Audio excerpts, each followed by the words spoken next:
Written content is a primary ranking factor. That means the quality of your website's content has been more crucial than ever, and it's playing an integral role in the success of your online marketing efforts. Unfortunately, it's not as easy as it used to be to create content that works.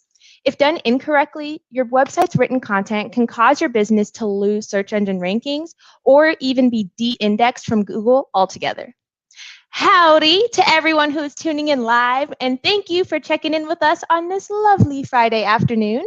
If you are new to our broadcast, I am Kandice Tyler, and I am the Community Relations Coordinator here at BizIQ.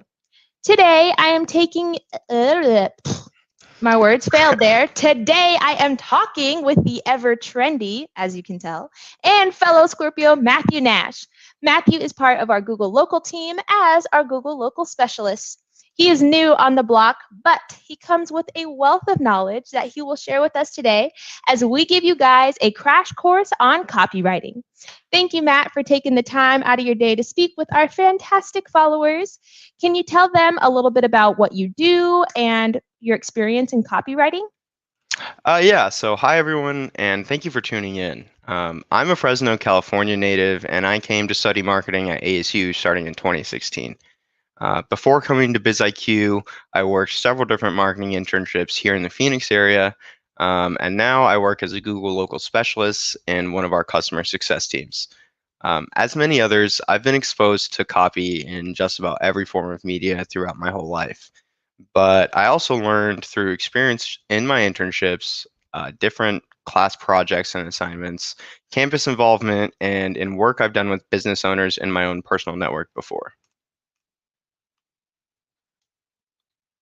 Which is exactly why you have been chosen as today's special guest.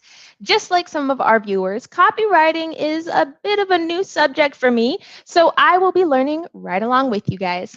If you guys have any questions at any time, please feel free to drop them in the comment section, and Matt and I would be more than happy to provide any clarification if needed. So let's start off with the basics. Is copywriting just blogs and website content, or is there a little bit more to it? Though it may seem like it, having a holistic approach to your campaigns and communications across all your marketing channels is vital to effectively marketing your business online. Being consistent with wording in a way that your target audience can connect with and assign value to is going to get you the most return out of your copywriting. This can extend to logos and branded packaging or anywhere you're writing with the intent of marketing your business.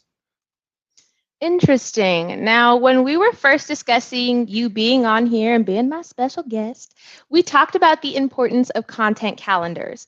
Can you tell our viewers a little bit about what a content calendar is, and do they need an app for that? So having a content calendar to organize your posts within larger campaign efforts is critical in maintaining consistency, clarity in your content, and it allows for editorial quality assurance. Essentially, you can use an app, a cloud-based calendar document, or even a physical calendar with reminders to access a document containing your copy to post if you need to.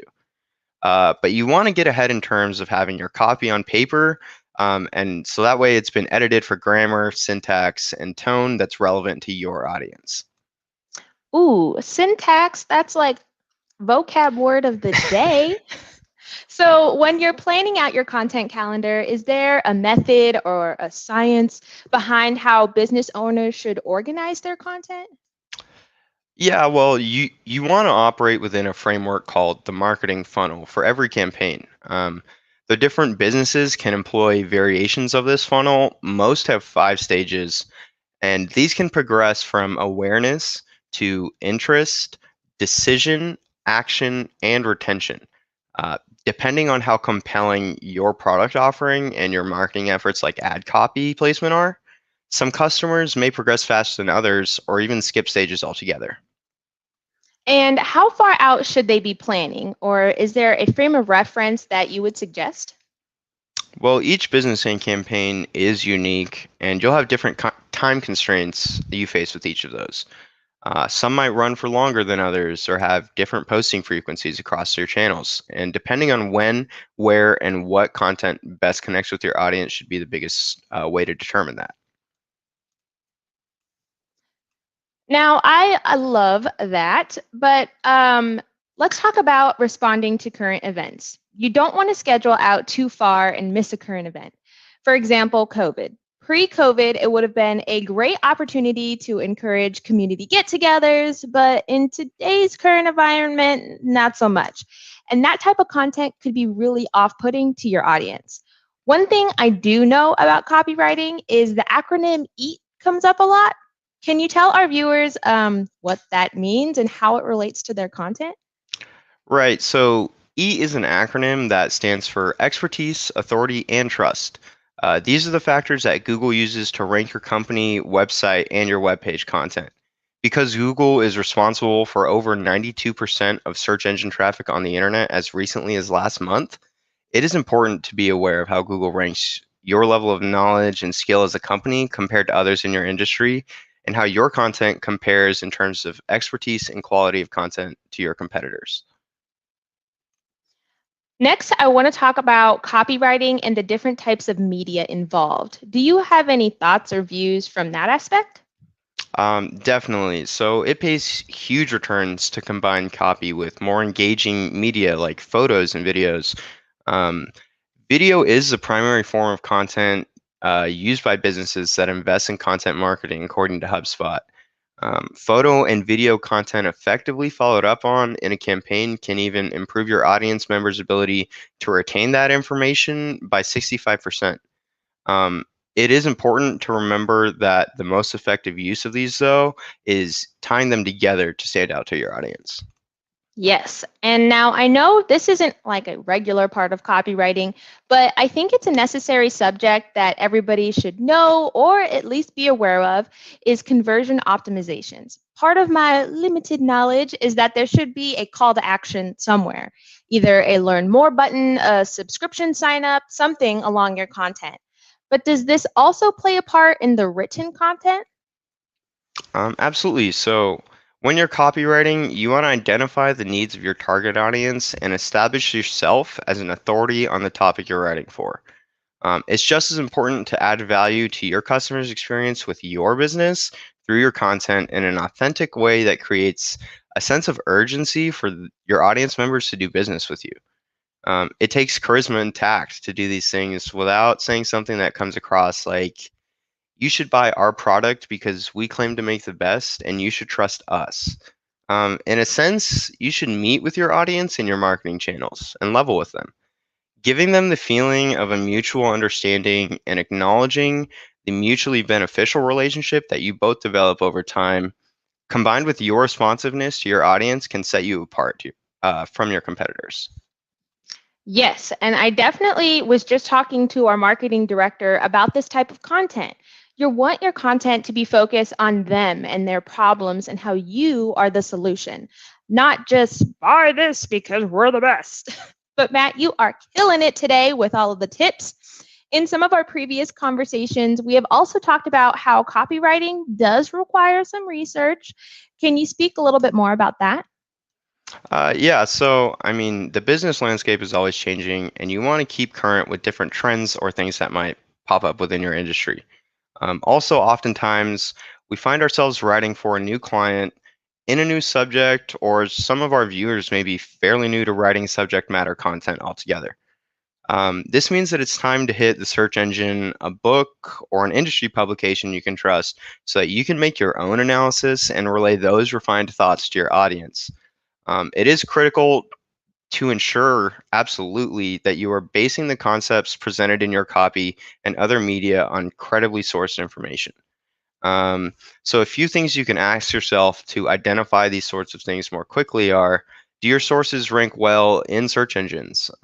Is it something that could be found searching for qualified scholarly articles like with the Google feature? Do they also feature prominent figures in the field? Does their website have badges, or do they have strong endorsements on social channels? Yes. And when doing research, who or where should they be looking at for this information? Like, do they want to be looking at their competitors, or should they be focusing on some bigger fish like associations or other industry leaders? So, like I mentioned, it does help a lot to identify trends specific to your industry, and that can go further to your regional industry. And you do that by analyzing your competition. But you also want to avoid publishing content that's really similar to theirs so that audiences discovering your business don't see you as behind the times or something. When it comes to this, try to identify what specifically is most relevant to both your business and the competition in your analysis of what kind of content to post. It also helps to mirror best practices, but don't settle for enough authority. If you found a benefit to a different practice or modification that you can explain in your copy and it can help your audience, use that insight. It all comes down to providing the most value you can to your customers and encouraging them to continue through your marketing funnel. Yes, I love it, Matt. You are knocking it out of the park today. Now, the average time that is spent on a website is less than 15 seconds. So you have to format your site in a way that allows your user to find what they are looking for in that time frame.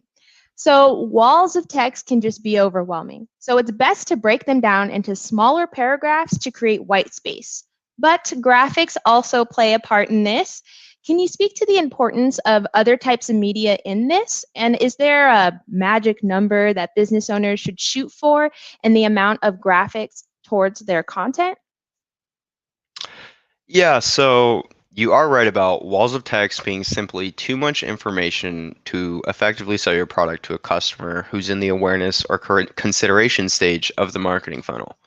Graphics have been statistically proven to improve engagement, and you can even use text in them if you keep it very concise.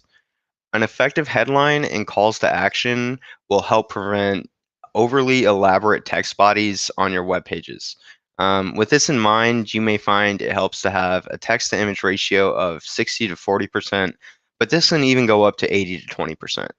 Um, the important thing, though, is to try to keep to the minimum amount of content that's required to effectively pursue your goals so that you can avoid giving your audience an information overload and then their business goes elsewhere. If you need to do research of your own, A/B testing or case studies by other businesses can always help provide answers. Yes. And now, before our viewers are running off to do a bunch of copywriting just because somebody like you and me told them to, there needs to be a goal or an objective in the content that they are making. What are some realistic goals to keep in mind when they are creating a piece of content? Yeah, so first things first, always make your goals time bound and measurable. Make your copy specific to your industry and services with the focus on establishing trust and adding value to your audience's time spent consuming that content. You also want to use your powers of persuasion to move this audience member along the marketing funnel. You should stage your posts and pages to engage with them where they are in the process. It all starts and ends with what their wants and needs are. When you've done this, you can start examining key performance indicators every so often, like shares and views, to see which types of media or concepts are moving customers to satisfy your goals. Yes. And next, I do want to talk about keywords, but I don't want to dive in too deep because next week's episode is all about finding great keywords. But they do play their part in this too. Can you tell us a little bit more about how you use keywords? Yeah, so keywords are basically search terms that are used by your audience, and the different volumes of the amounts of searches performed for those will bring a level of strategy into planning which terms and phrases you should use to market your business. Um, there are a good amount of different types of keywords as well. So short tail, long tail, fresh, evergreen, product defining, customer defining, geo-targeted, and latent semantic indexing keywords, which are like related phrases, can all benefit how your content is ranking when used effectively. The important thing is to try and develop an understanding of when to use which keywords, being that there's so many types. There are many case studies and examples of these widely available online, and next week, our very own Alex Milan will be taking us live into a deep dive on keywords and how you can most effectively identify them. Yes. And what about the editorial side of copywriting? Is there anything our viewers should walk away with about that? Yeah, so official editorial style guides can be found online for different purposes, but copywriters should focus on creating and adhering to a style guide that best fits the needs of their business or client. So, first, you should identify key phrases and terms to include. It is also important early on to establish a voice and tone to your messaging. For example, think what kind of person your audience could see that's saying this to them. Addressing your audience from a user, product, or other point of view will help determine a line of feeling for those consuming your content. An equally important facet of editorial work is firmly establishing grammar rules, which may vary across different forms of content when you're preparing them for your marketing channels. It is important to be meticulous with applying each of these elements and make distinctions for which guidelines are most effective for each type of content you create or use. Finally, as these things are established, they should be recorded and made accessible to anyone who might need them, like in a cloud-based document. You also want to ensure anyone who is writing content reviews your guidelines and becomes proficient working within them. Many campaigns extend across social media and other platforms besides just your website. So any constraints like character limits or types of content should be recorded as part of your style guide as well. And finally, before we wrap up here, will you please give our lovely audience one final Matthew Nash pro tip, please? Sure thing. So at the end of the day, the tools and practices we discussed here will help you along your way to becoming a better copywriter, but good copy that drives engagement and conversions is not something you're just going to stumble upon by going through the motions and putting words on a page. Um, Using these tools, the biggest driving force for your success will be your passion, hunger, and the way you frame your writing challenges to yourself. Write for industries that you care about. Taking the time to get a wealth of context on a concept or industry will allow you to make more connections within the content of your campaigns. And key metrics won't lie to you. As you test and iterate over time, you will understand what you might include to improve the performance of your content. Just stay hungry, keep learning, and keep practicing getting better. Yes. And before we really wrap up this week's episode, as promised, Matt and I would love to answer any questions. So if you have any questions that may have popped up while we were talking here, please drop them in the comment section below. Drop it now if it's there. All right. I'm glad that we could answer everybody's questions. And with that, this episode is officially a wrap. Thank you, Matt, for taking the time to join us today. Thank you, Kandice, and thank you to everyone else who may have tuned in looking for answers. As a marketer, it isn't just a responsibility for my job, but my pleasure to help our clients at BizIQ or anyone who might be tuning in to find these solutions that can improve the performance of their content. We don't only want to gain your business as a client, but to help you thrive and shatter your own expectations, and we can share in our success together. Yes, and a special thanks to you, our viewers at home. Thank you for tuning in, and join me next week as I am joined by the fantastic Alex Milan as we discuss how to use Google Trends to find awesome keywords. I will be right here, same time, same place. But until then, my friends, please stay safe, stay happy, and most importantly, stay healthy. I will catch you guys on the flip side. Bye.